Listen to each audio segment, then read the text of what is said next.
Okay, welcome everybody to our admin meeting for Tuesday, December 12th. Annie's online, perfect. I was scanning the room for Annie to do our, that's what I was doing, yeah. Nice to see you. Lunch, I need lunch. No. Annie, could you do us a roll call? Absolutely. Online, we have myself, Annie Cathy, Cheryl Hartman, Christina Dewar, Emmy Bristow, Eric Dixon, Martin Kidston, MCAT, Melissa Fisher, Michelle Denman, Shane Stack. It looks like in 206, we have commissioners. I think we have all three there, maybe? Yes. Sorry, I can't see Juan. Sorry, there's Juan. Hi, Juan. So we have Josh Lacknick, Juanita Vero, David Strohmeyer, Allison France, Brian West, Chris Lounsbury, Ann Hughes. And I can't see the rest of the room if you guys can help me out. Annie, I'll interrupt to say we have Jacob Allington, our new deputy. I'll introduce him to everybody after the meeting. Okay. Corey D. Stein with Western Montana Mental Health Center. Doug Melton, Western Montana Mental Health Center. Barry Powers, County. Pauline Rudio, Western Montana Mental Health. I think that's it, Annie. Thank you. Thank you, Annie. Do we have any public comment on items not on the agenda? We have commissioner comment on something not on the agenda. Please do. So it's been a while since I've updated folks on the Big Sky Passenger Rail Authority, and two big bits of news to report. Last week, we were successful on two fronts. We were admitted into the Federal Railroad Administration's corridor identification program. What that means is we will be the recipient initially of $500,000. And this will be followed by many millions of dollars to conduct a service development plan for the North Coast Hiawatha route between Chicago and Seattle and Portland. This route is the only new long distance route in the United States that was chosen for this program. Wow, that's awesome. Big deal. So Huge deal. And it's the longest route in the United States chosen for this program. So in addition to that, we are also successful in raking in $14.9 million as part of another federal grant that we applied for in conjunction with Amtrak. We are co-applicants, and this is to do work up near Malta, Montana, along the High Line, which will benefit the Empire Builders. So a couple of big scores last week.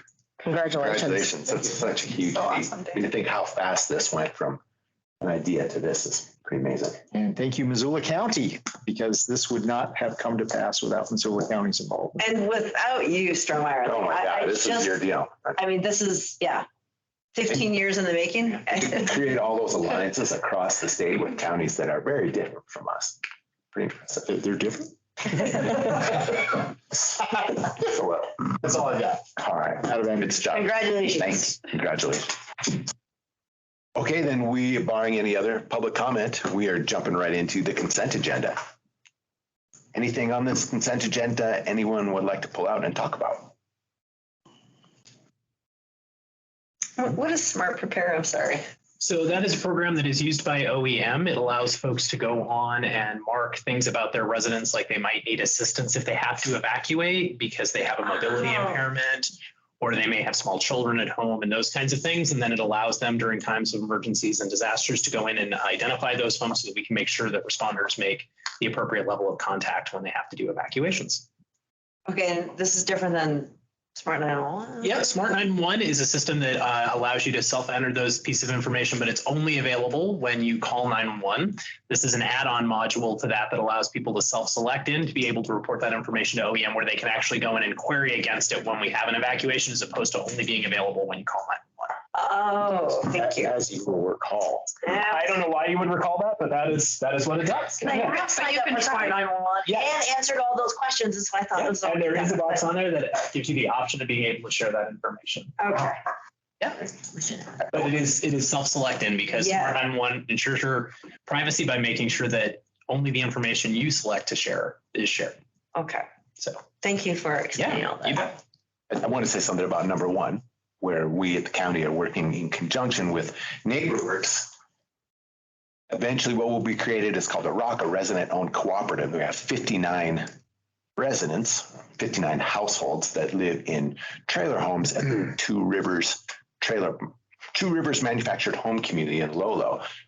If and when this is successful, those folks will not be tenants renting space, but will be co-owners of the entire space and will, in a sense, be homeowners and will be the authors of their own destiny in terms of security, which for all. There's quite a process here. NeighborWorks is an amazing partner. Cindy's doing some environmental review. Hopefully, if this goes through, we'll use some of our HIF funds or Housing Innovation Fund money to help get them there.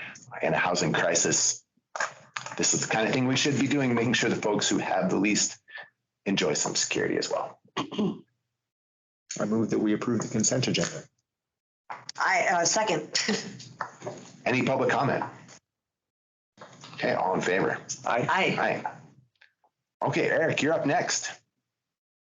All right, thank you and good morning. So we are asking kind of a mid-year request, obviously, for a new full-time position for a mechanic. Currently, we have 4 mechanics and 1 welder. And of those 4 mechanics, 1 is really just working on Sheriff's Department vehicles and occasionally light-duty vehicles for the Public Works fleet. So realistically, we have 3 mechanics that are available to support 18 road maintenance workers and hundreds of pieces of equipment. And this really came to light a couple weeks ago. We had that first kind of snow event a couple weeks ago.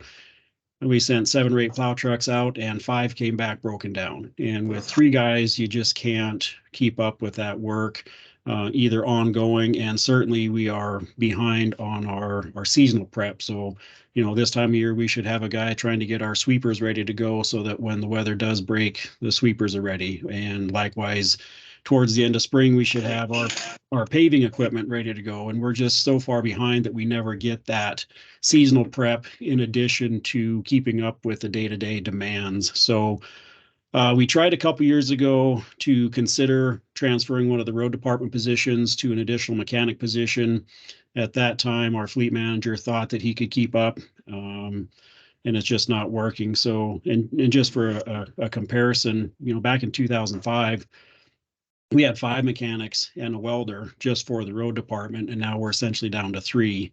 And it's just, you know, we were hoping and thinking that with the purchase of new equipment, that the efficiencies of, you know, having fewer people but better quality equipment would help. But it's, you know, we're still buying used equipment, obviously, with our dump trucks, and even our new equipment, once it's out of a year warranty, we still have to do work. We still have to do day-to-day things with those pieces of equipment. So we tried for a couple years. It just hasn't worked out. So our fleet manager, who is very conservative with what he does, finally had to break and come out and ask for help. And so Shane spoke with Chris, and I think that within our budget, we can move some things around to make this a viable position financially for us. But we just didn't think that we could wait until the fiscal year, because realistically, that's going to put a new mechanic on board sometime in October.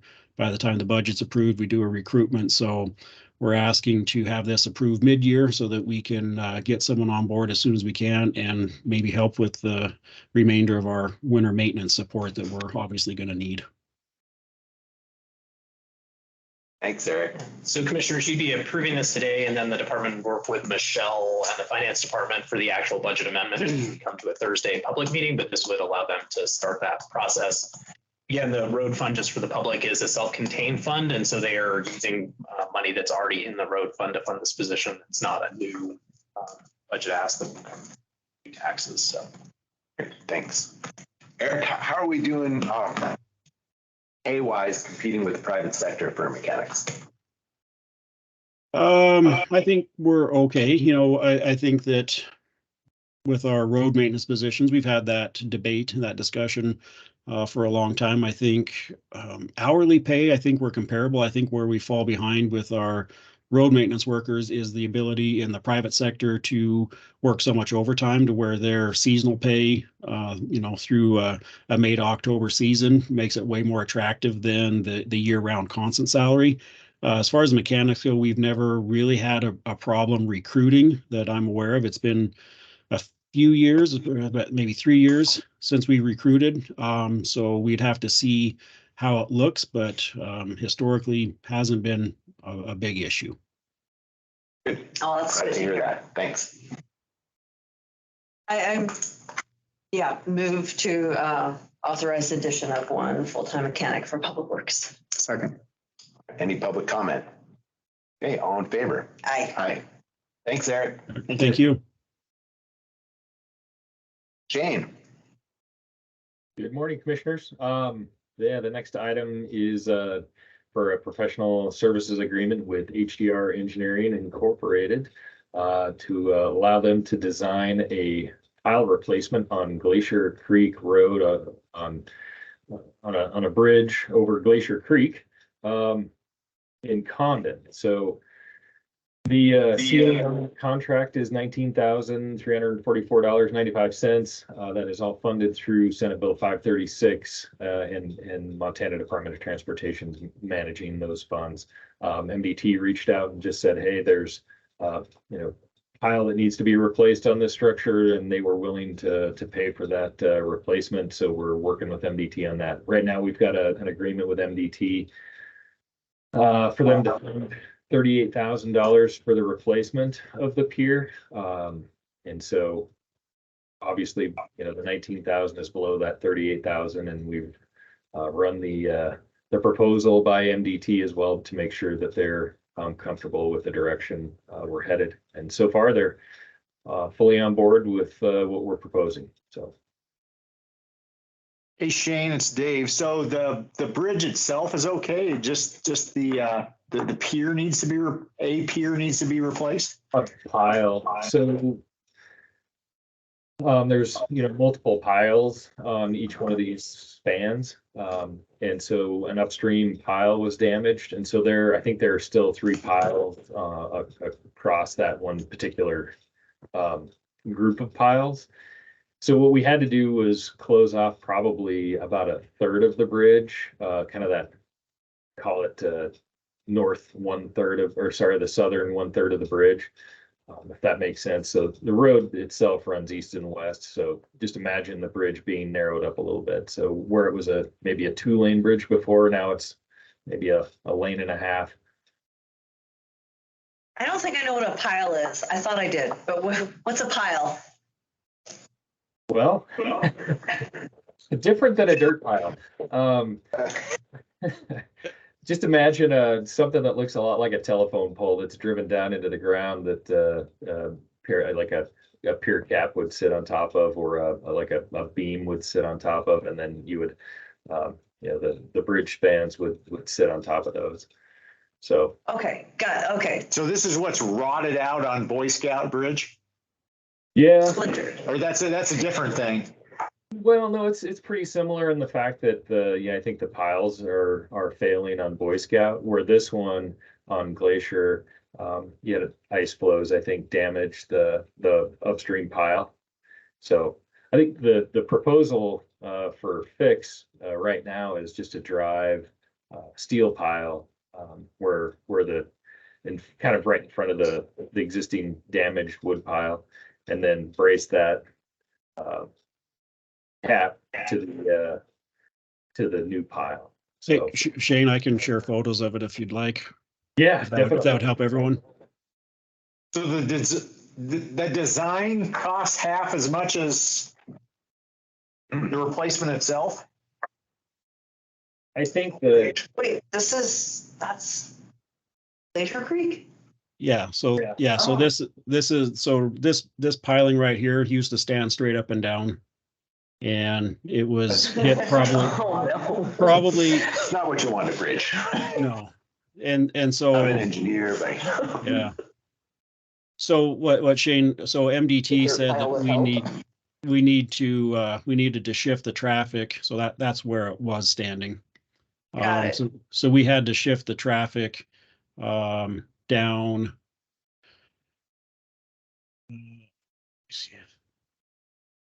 Just to the downstream portion of the bridge. So it's not a complete closure, but it's definitely an issue that we needed to address. And, you know, with that first piling missing, if we have the same problem with the second piling, then there's only 2 out of 4 remaining to hold that section of the bridge up, and there could be a failure at that point. And this was hit like a couple years ago, right? Or like, wasn't there like a flooding event or tree event? Yeah, Okay. this has been this way for a few years. Yep. Yeah. So this is nothing new.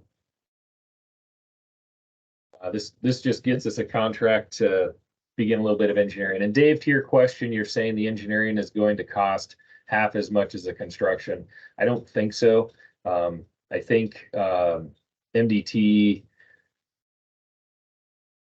underestimated the cost. There we go. Yes. You were right. So I think the cost is probably going to be closer to 100,000 rather than. Oh, wow. Okay. And we've had conversations with contractors to try to figure out, like, all right, can we get your equipment in here to access this, to drive piles?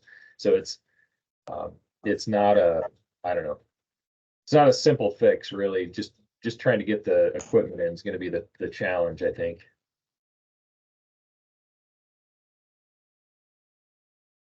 Okay, I move to approve the PSA. Second. Any public comment? Shane, is this going to be one of the bridges included in the RAISE grant application? It is. 5 bridges. Just 5 bridges. Love Five saying bridges. Sounds good, Secretary. Okay, just wanted to. And Commissioner, Scout, Sunset. one of the things I would add to that is that you could look at this and say, why would we just fix this now? Well, we do need the bridge in place when we build a new one. We'll basically use this as kind of a detour bridge, if you will, as we build the replacement bridge. And so this has to be in place for us to utilize under construction. No. And we're trying to name the Boy Scout. 5 bridges. Oh, yeah. Sunset, Glacier, Glacier, Cold Creek, Sunset. Boy Scout, Riverview, and Bench Road. Sunset. Yeah, Sunset, Glacier, Cold Creek, Boy Boy Scout. Scout, Riverview. Riverview?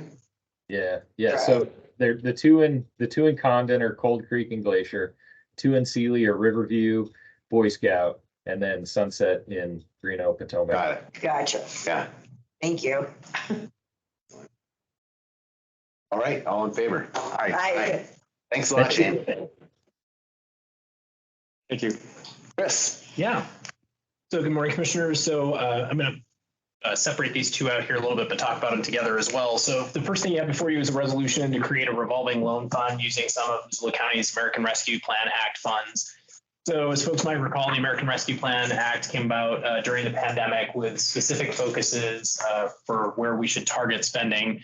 One of those areas that we were to target funding in was in the area of mental health. And so what we're looking at doing is using funding that we have set aside for fiscal year 25 and 26 to create a revolving loan fund to help support mental health services in Missoula County over the next couple of years. And so this resolution creates that revolving loan fund and sets aside $1 million to be used in that fund to help support mental health services in Missoula County over the next 2 years.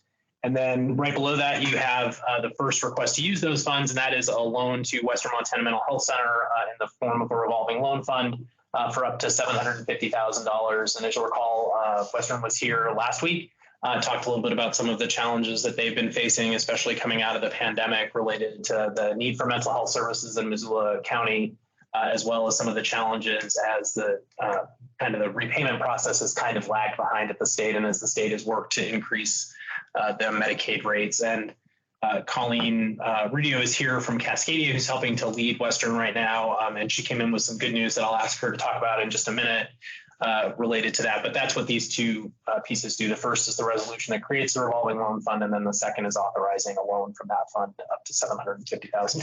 I'm just not sure. Is good news allowed in this room? Every now and then, I bring bad We'd news. have to pass the resolution for that. Carrie, Yeah. we do. Yeah, I mean, just so proud of this team and the work that they've been doing. Lois is not with us today. She's our chief program officer because she's representing our organization in the meetings right now that are taking place for the steering committee for the CCBHC efforts across the state. We did receive good news this morning that they are going to be opening up cohort 1 to those participants that are part of cohort 2, which we were originally designated as cohort 2. And you may recall last week when we were sharing with you some of the challenges and some of the different financial strategies that we need time to execute upon. One of them was, in fact, to, be part of that PPS increase rate. And so this is going to allow us to fast track that, allow us and others that were also part of cohort 2 to fast track it. So very grateful to the state, to all of the individuals that are working on those efforts, because the gap and the lag time for us to solve the problems that are right in our face right now is very, very difficult to navigate. And once again, just very proud of this team inside of Western and all of those that are helping us navigate this very delicate time in our existence. Thanks. Yeah. So Colleen, for the thousands of people that are watching at home, in kind of plain language, this means we'll get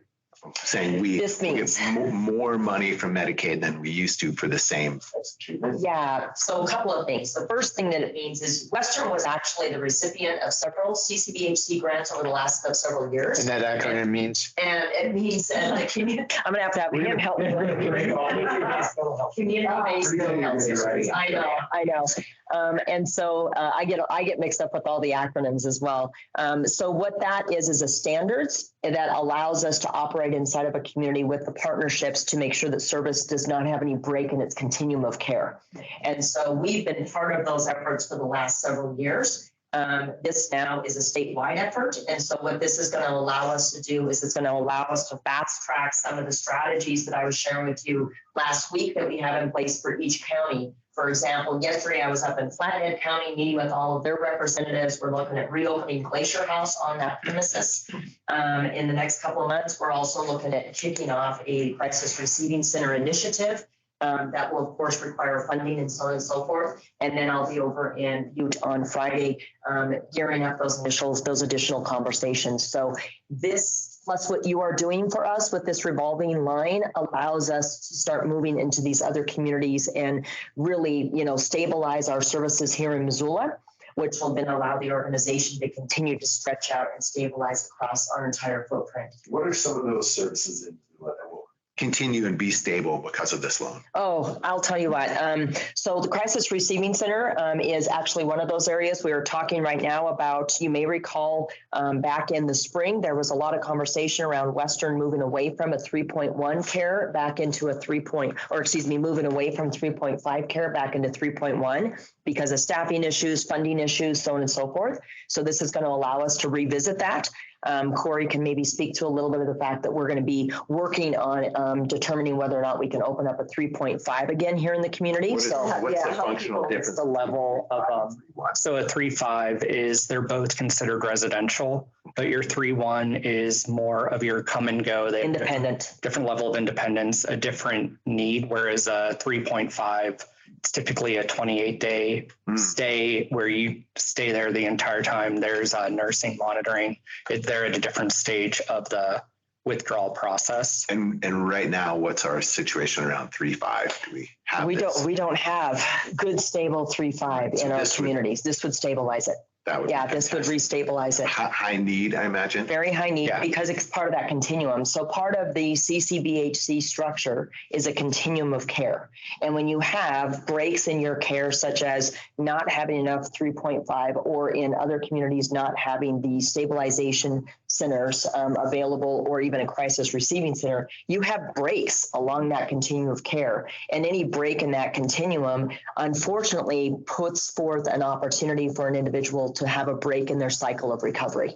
And that's what all of the efforts that are taking place across the state are trying to eliminate. So Western 3.5s now go to Utah or no, MCDC has Rimrock. Right? Yep, Rimrock out in Billings, and then MCDC has a 3.5 and a 3.7 for detox, but there's only I believe 12 beds. That one. Community our size. In the community our size. Crazy that we're Yeah. sending people to Billings or we have 12 beds only available for detox. Well, the other thing Good- to good think thing. about it though is the ripple effect, because all of those other communities that Western serves around Missoula, when in fact they do not have services, which many of them do not, they're transporting their need into Missoula. So it's not just Missoula, it's the ripple effect of other communities that do not have that service available. And so they're calling Western to find out if we have room to serve individuals from other Yeah, in communities the as same well. way as we're a hub for everything. Yeah. Because we're a major population center, we're Yeah. a hub for mental health services as well. Yeah, within Western,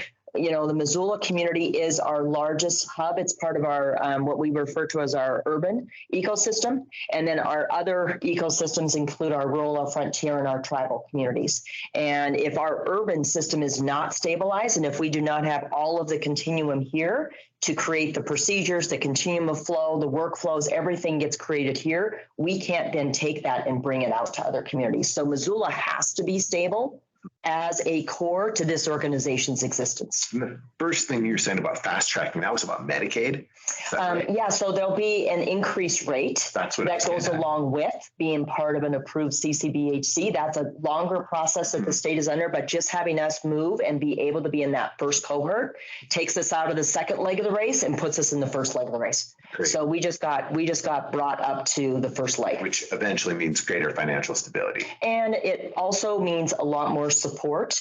So as you may recall, the state has contracted with a well-known organization that's coming in and helping all the organizations get to that next level. So we'll be expecting those individuals to be part of visitations to our organization so that we can continue to improve what we're doing operationally and service-wise so that we can make sure that that continuum does not have any break in its cycles. Great. And a lot of that is partnerships. I mean, this, you know, the CRC is a direct partnership between our local alliance, Providence, the county, so on and so forth. So as I mentioned last time, everything that's going to happen for mental health, period, is going to be through partnerships. Yeah, for sure. Yep.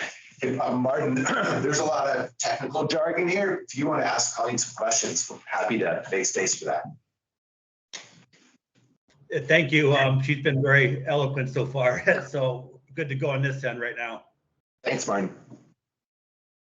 Yeah, so commissioners, that is really good news. It's not the same, but I like to think of it as very similar to Partnership Health Center and our FQHC, right? They get to bill at that higher level and get a little bit of priority in the queue, and that is obviously something that's helped to make them be really successful. And so this is an opportunity to have some success in that space. We have heard, if I remember right, looking at our last community assessment, that people said housing and community mental health were their top two concerns, and they are not mutually exclusive. There's a Venn diagram with a lot in the middle there.